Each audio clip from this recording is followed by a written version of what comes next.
Nikki, what change did Alison Saunders make to the guidelines?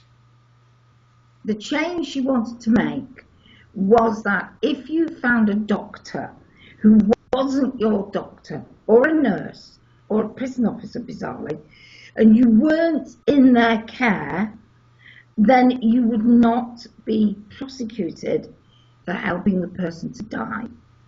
Would you say this is a change by stealth almost? Because Yes. it's a significant change, isn't it? The issue was raised, well, is anybody doing it? Since she changed it last October.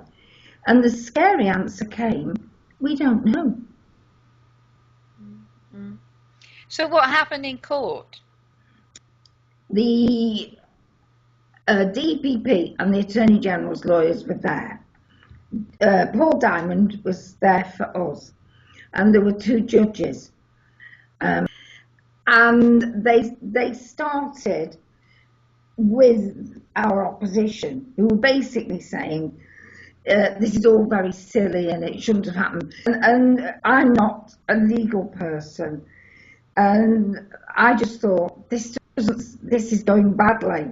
And of course, none of us thought that it would go in our favour, except sort of halfway through, I felt the judge opposite me. I thought, I think you're in our favour.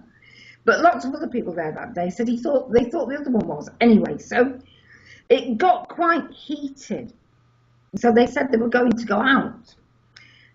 At this time, Paul Diamond hadn't spoken.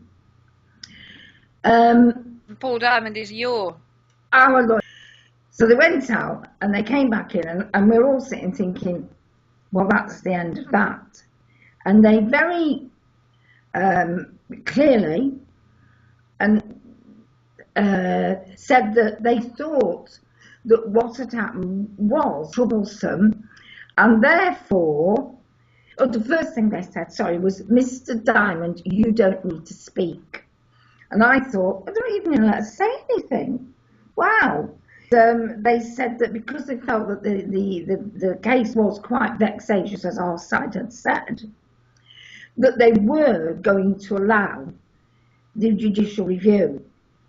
Everybody for us, we had quite a bit of support in there, was sort of, what did they just say? We just couldn't believe it. And Paul said afterwards, Paul Diamond, the lawyer, he said, in all his career, he never had a day like it. The judges basically came to the conclusion that the Director of Public Prosecutions had potentially gone wrong. Yeah. And she was, in a subtle way, trying to change the law. Yes, I think what they were saying was, we're going to look at this. So what happens next? Well, we all trooped back in by October, November, I think, when they got to put more stuff forward.